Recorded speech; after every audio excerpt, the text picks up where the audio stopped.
Le silence d'une femme de 91 ans pèse parfois plus lourd que les applaudissements de millions de spectateurs, plus lourd que les projecteurs, plus lourd même que les dizaines d'années de gloire.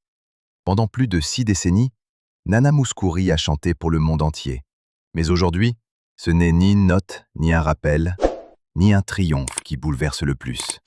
C'est une phrase, une seule. Ma vie porte beaucoup de cicatrices. Et soudain, il n'y a plus besoin d'orchestre, plus besoin d'effets, plus besoin de scène. Il suffit de quelques mots pour qu'un mythe devienne une femme, pour qu'une légende redevienne un cœur qui a aimé, perdu, espéré, tenu bon. Une proche de son parcours public l'a souvent confirmé à travers les années. Chez Nana Mouskouri, derrière la maîtrise, il y a toujours eu une fragilité farouche, une manière de sourire sans jamais tout raconter. C'est précisément ce qui rend son histoire si puissante. Car derrière l'icône éternelle de la chanson européenne, derrière la voix de cristal, les lunettes noires devenues signature, les centaines d'albums et les langues du monde, se cache une vie traversée par la guerre, les sacrifices, les déchirements intimes et cette question qui revient aujourd'hui avec une force presque déstabilisante. L'amour a-t-il une date limite? Et lorsqu'une rumeur surgit, affirmant qu'à 91 ans, Nana Mouskouri aurait retrouvé l'amour au point d'envisager un mariage, faut-il sourire, douter, ou y voir la plus belle revanche sur le temps? Une chose, elle, est certaine. De la petite fille née en Crète en 1934 à la star mondiale célébrée pour une carrière de plus de 60 ans, vendant plus de 300 millions de disques selon l'UNICEF et créditée de centaines d'albums en de nombreuses langues, Nana Mouskouri n'a jamais été une femme ordinaire. Ou peut-il encore éclore, tard, très tard, au moment où la vie semble avoir déjà tout dit? À 91 ans, Nana Mouskouri ravive cette interrogation avec une force rare. Non pas parce qu'elle cherche à provoquer, mais parce que son existence entière a toujours défié les cases où l'on voulait l'enfermer. Pour comprendre pourquoi cette histoire remue autant, il faut revenir au commencement. Avant la célébrité, avant les scènes mythiques, avant The White Rose of Athens, avant les ovations, il y avait Ioanna Mouskouri, née le 13 octobre 1934 à la Canée, en Crète. Enfant de guerre, elle grandit dans une Grèce marquée par les privations et la peur. Elle évoquera plus tard le souvenir des bombes, de la faim, des morts aperçus dans les rues d'Athènes, comme si la conscience de la fragilité humaine lui avait été imposée avant même l'adolescence. Son père travaille dans le milieu du cinéma. La famille connaît la modestie, parfois la gêne, jamais le confort. Et pourtant, dans ce décor austère, quelque chose s'allume. La musique. Toujours la musique. L'UNICEF rappelle qu'elle trouva refuge dans cet art avant d'étudier le chant et le piano au Conservatoire d'Athènes. C'est souvent ainsi que naissent les destinées exceptionnelles. Non dans l'abondance, mais dans la lutte silencieuse contre le manque.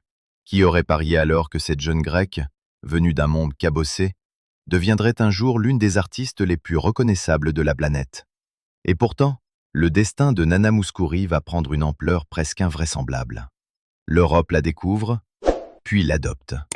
The White Rose of Athens, d'abord enregistré en allemand sous le titre Weiße Rosen aus Athen, devient son premier immense triomphe commercial et dépasse le million d'exemplaires vendus. Ensuite vient l'Eurovision en 1963 pour le Luxembourg avec À force de prier. Puis la télévision, puis les tournées, puis l'international. Sa voix, souple et limpide, voyage d'une langue à l'autre avec une facilité qui fascine. Les sources divergent sur le nombre exact d'albums et de langues, mais toutes s'accordent sur l'ampleur hors norme du phénomène. L'UNICEF lui attribue plus de 300 millions de disques vendus et 1600 chansons en 21 langues. D'autres biographies évoquent des centaines d'albums et au moins 13 langues enregistrées. Peu d'artistes peuvent se targuer d'une telle traversée culturelle. Elle n'était pas seulement une chanteuse. Elle était devenue un symbole, une silhouette immédiatement identifiable, une élégance sans bruit. Une femme capable de chanter en grec, en français, en anglais, en allemand, en espagnol, en italien, en portugais, en néerlandais, en hébreu, en gallois, en corse, et au-delà, selon les répertoires recensés. Une artiste qui ne se contentait pas d'interpréter des chansons, mais qui entrait dans les cultures des autres avec un respect minutieux. Voilà pourquoi tant de publics, de pays, de générations ont fini par considérer Nana Mouskouri comme un peu à eux. Était-elle grecque, française de cœur, européenne, mondiale? Sans doute tout cela à la fois. Mais les légendes paient souvent leur immortalité au prix fort. Plus la carrière s'élève, plus la vie intime doit se plier aux exigences du succès. Et c'est ici que le récit se fissure. Le grand public voit la voix. Il entend l'interprète, il admire la discipline. Mais il ignore souvent les chambres d'hôtel, les vols à répétition, les absences qui s'allongent, les anniversaires manqués, les conversations reportées, les failles dissimulées derrière la perfection du tracé public. Combien de femmes ont été applaudies pour leur force, alors qu'en réalité, elles étaient simplement en train de survivre à ce qu'on exigeait d'elles? La question vaut pour Nana plus que pour beaucoup d'autres. Son premier mariage fut avec Yorgos, ou Georges Petsilas, guitariste du trio The Athenians, qui l'accompagnait à ses débuts. Il se marie alors qu'elle est encore très jeune, à 25 ans selon plusieurs biographies, et auront 2 enfants, Nicolas et Hélène. Ce mariage, vu de loin, pouvait ressembler à une alliance naturelle entre 2 artistes partageant la route, la musique, la jeunesse. Mais les biographies concordent sur l'issue. La séparation intervient au milieu des années 1970, avec des sources mentionnant un divorce en 1973 ou 1975, selon les chronologies retenues. Derrière cet écart de date, le constat reste le même. L'union n'a pas survécu aux tempêtes d'une vie menée à pleine vitesse. Et c'est là que le récit bascule dans quelque chose de plus humain, de plus trouble, de plus douloureux aussi. Car une rupture n'est jamais seulement une date inscrite dans une biographie. C'est une maison intérieure qui se fend. C'est le doute qui s'installe. C'est la culpabilité parfois. Les artistes de sa génération n'avaient pas le luxe de tout dire. On n'expliquait pas sa souffrance en couverture des magazines. On la portait en silence, avec dignité, parfois jusqu'à l'étouffement. Quand on relit le destin de Nana Mouskouri, une ligne de force apparaît. Plus sa réussite devenait spectaculaire, plus le prix intime semblait élevé. La scène l'aimait, le public l'adorait.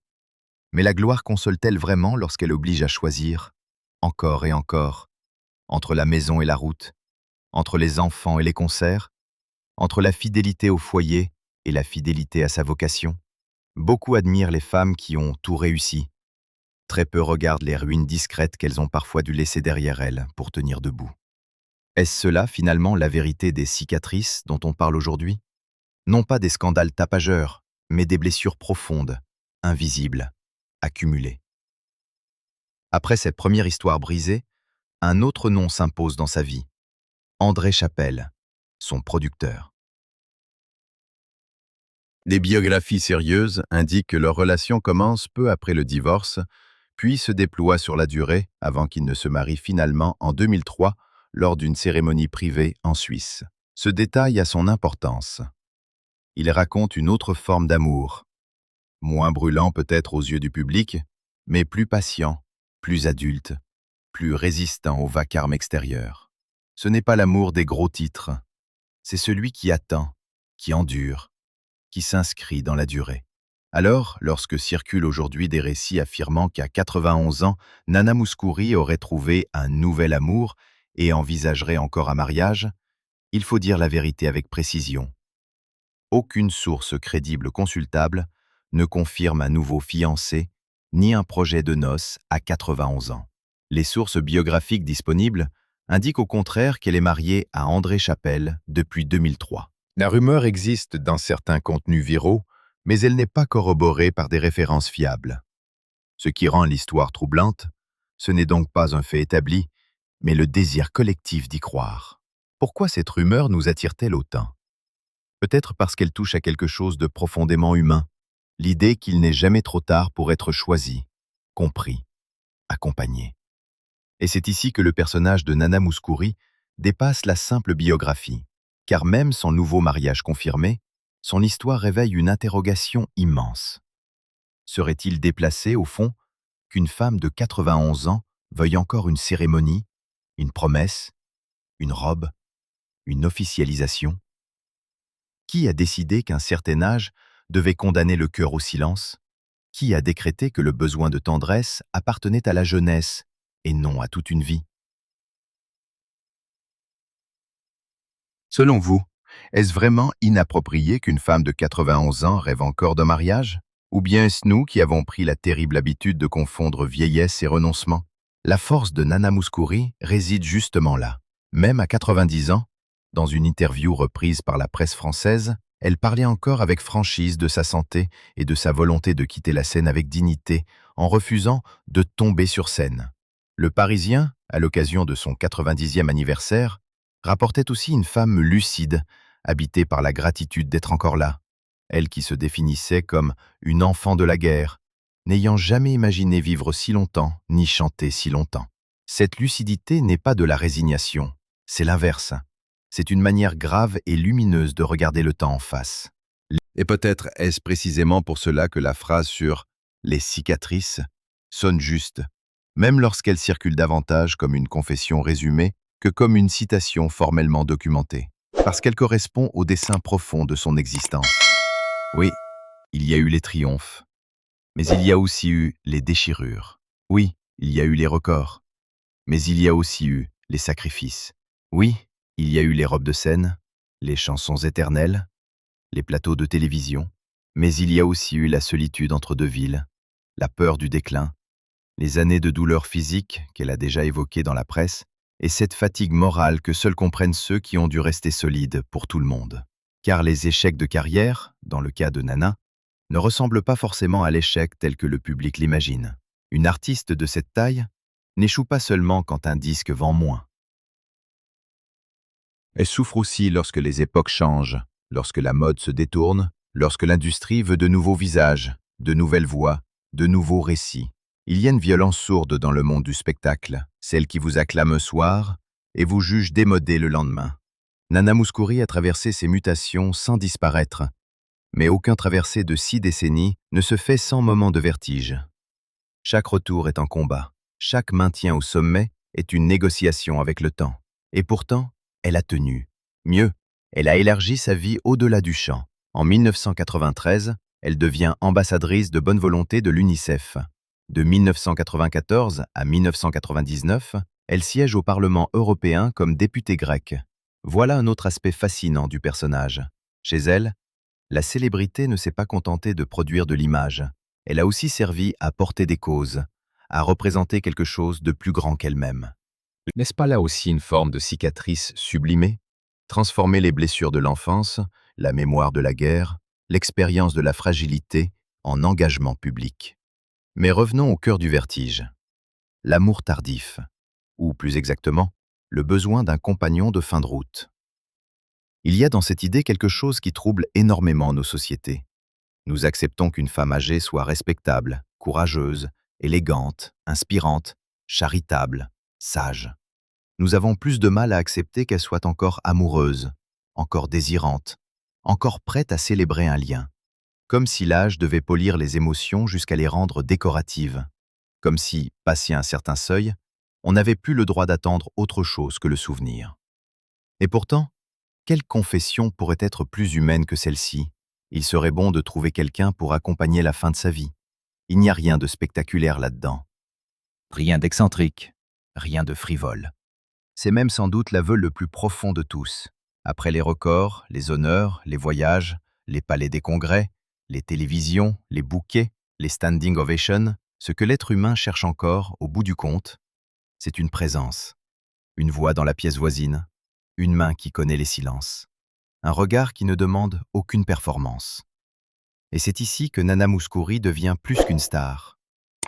Elle devient un miroir, parce qu'à travers elle, c'est notre propre peur de vieillir qui apparaît. Qu'est-ce qui nous bouleverse vraiment?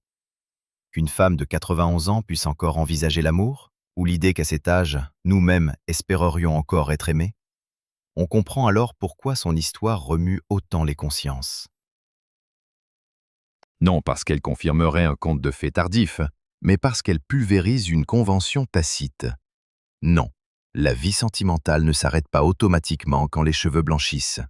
Non, la tendresse n'est pas réservée au corps jeune. Non, le besoin d'être accompagné ne devient pas ridicule à l'automne de l'existence. Il devient peut-être, au contraire, plus essentiel encore. Nana Mouskouri n'a jamais ressemblé à une femme en retrait. Même dans ses dernières prises de parole publiques, ce qui frappe, c'est sa lucidité active. Elle sait que le temps compte. Elle sait que le corps impose ses lois. Elle sait qu'une scène peut être aussi glorieuse que dangereuse. Mais elle parle encore de gratitude, de vie, de musique. Ce n'est pas le discours d'une âme éteinte. C'est celui d'une femme qui a beaucoup perdu, beaucoup reçu, et qui continue à mesurer la valeur exacte d'une journée. Il faut imaginer l'envers du décor. Les hôtels vides après les rappels, les lettres jamais écrites, des appels repoussés à demain, les visages aimés entrevus entre deux tournées, les enfants grandissant pendant que le monde réclame encore une chanson de plus. Les compromis, les regrets, les gestes de réparation parfois trop tardifs. Quand une femme arrivée à 91 ans laisse entendre que sa vie comporte trop de cicatrices, il ne faut pas entendre seulement la plainte. Il faut entendre l'inventaire, le bilan, la vérité sans phare d'une existence qui a connu la beauté, mais pas gratuitement. Alors faut-il juger l'idée d'un mariage tardif? À mon sens, non. Même si dans le cas de Nana Mouskouri, les sources crédibles ne valident pas la rumeur d'un nouveau projet d'union à 91 ans, la question mérite d'être posée parce qu'elle révèle notre regard. Si une femme de 25 ans veut se marier, on parle d'avenir. Si une femme de 91 ans le voulait, on parlerait d'excentricité. Pourquoi? L'amour signé à 91 ans serait-il moins noble, moins sincère, moins utile, moins vrai? Ou serait-il au contraire plus profond, parce qu'il ne repose ni sur l'illusion ni sur la conquête, mais sur la connaissance du temps qui reste? Cette histoire nous oblige à revoir nos réflexes. L'âge n'abolit pas le besoin de sens, il le condense. Un mariage tardif, réel ou rêvé, n'est pas forcément un caprice romantique. Il peut être une déclaration de dignité, une façon de dire « je suis encore vivante », donc je suis encore capable d'aimer, de choisir, d'honorer un lien. Et c'est peut-être cela, le vrai scandale poétique de Nana Mouskouri. Nous rappeler qu'on peut traverser des guerres, des exils intérieurs, des divorces, des sacrifices, des douleurs physiques, des changements d'époque, sans perdre totalement foi dans la douceur possible.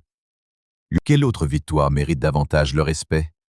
Il y a aussi dans son parcours une leçon plus discrète. On parle beaucoup des femmes fortes, trop peu des femmes qui ont tenu malgré leurs fissures. Nana Mouskouri n'est pas impressionnante parce qu'elle serait invulnérable. Elle l'est parce qu'elle a continué avec ses blessures, parce qu'elle n'a pas laissé ses chagrins effacer sa grâce, parce qu'elle a fait de sa vulnérabilité une discipline, parce qu'elle a porté la mélancolie comme d'autres portent un bijou, sans jamais la nier, sans jamais s'y abandonner complètement. La petite fille de Crète devenue reine de la musique européenne, l'enfant de la guerre devenu voix de consolation pour des millions de gens, la femme aux deux vies conjugales, à la carrière démesurée, aux silences épais, aux retours obstinés, nous laisse au fond une question simple et terrible. Quand tout a été traversé, qu'est-ce qui compte encore? L'argent? La renommée? Les chiffres? Les trophées? Ou bien cette présence rare, humble, irremplaçable, qu'on appelle un compagnon de fin de vie? À 91 ans, Nana Mouskouri ne donne peut-être pas au monde la confession qu'il attendait. Elle donne mieux. Elle nous force à regarder en face ce que nous soupçonnions depuis longtemps. Derrière l'icône, il y avait une femme marquée. Derrière la perfection apparente, une somme de blessures. Derrière la légende, un besoin inchangé de chaleur humaine. Et dans cette vérité-là, il y a quelque chose de plus fort que toutes les rumeurs. Alors oui, on peut disputer, douter, vérifier, rectifier. Oui, il faut distinguer les faits des fantasmes. Non, rien de solide ne prouve qu'elle prépare un nouveau mariage à 91 ans. Oui, les éléments fiables indiquent qu'elle partage sa vie avec André Chapelle depuis des années. Mais même en refermant le dossier des rumeurs, il reste l'essentiel. Il reste l'émotion. Il reste la question. Il reste cette possibilité bouleversante qu'au soir de la vie, ce que l'on cherche encore n'est pas de briller, mais d'être accompagné. Et vous, qu'en pensez-vous? Une femme de 91 ans qui voudrait encore un mariage, serait-ce une illusion tardive? ou la preuve la plus lumineuse que l'espérance n'a pas d'âge, il y a quelque chose de presque vertigineux dans le destin de Nana Mouskouri. Plus on s'approche de la lumière, plus on découvre l'ombre. Pendant des décennies, le public n'a vu qu'une femme impeccable, une voix pure, un maintien irréprochable, une élégance constante, une carrière monumentale. Et pourtant, derrière cette image de perfection, se dessinait une autre vérité, bien plus complexe, bien plus fragile, bien plus humaine. Car aucune femme ne traverse le siècle, les guerres, les tournées, les séparations, les sacrifices et les deuils, sans en garder la trace. Une voix peut rester cristalline. L'âme, elle, se fissure autrement. C'est peut-être cela qui fascine tant dans son histoire aujourd'hui. Non pas seulement le prestige d'une légende, mais la possibilité qu'à 91 ans, après avoir tout vu, tout perdu parfois, tout reconstruit souvent, Nana Mouskouri ose encore parler comme une femme qui n'a jamais cessé d'attendre quelque chose de la vie. Et cette attente, à son âge, n'a plus rien de superficiel. Ce n'est plus l'excitation de la jeunesse, ni l'ivresse des premiers élans. C'est autre chose, quelque chose de plus nu, de plus grave, de plus vrai. Le besoin d'une présence, le besoin d'un dernier refuge, le besoin, peut-être, de ne pas finir seul dans le grand silence après la musique. Si cette histoire vous a touché, laissez un like, partagez-la et abonnez-vous pour découvrir d'autres récits intenses sur les destins, les chutes, les renaissances et les amours qui défient le temps.